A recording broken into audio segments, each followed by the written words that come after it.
If you cannot find Face ID and passcode in your iPhone settings, don't panic. It may not be gone. It could simply be restricted by a screen time setting. To get it back, open Settings. Scroll down and tap Screen Time. Then tap Content and Privacy Restrictions. If Content and Privacy Restrictions is turned on, you have two options. You can simply turn the entire feature off, or scroll down to allow changes to and tap Face ID and Passcode.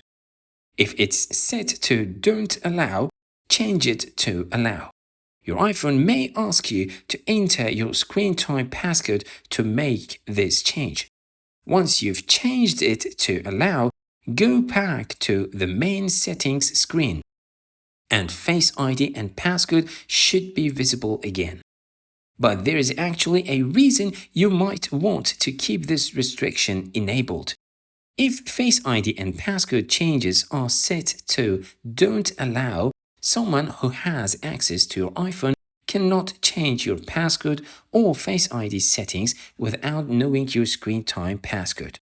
This can be useful if you want to prevent other people, such as children, from changing important security settings on your iPhone. If this tip helped you, like the video, subscribe to the channel, and share it with your family and friends so they can find this solution too. Thanks for watching, and I'll see you in the next one.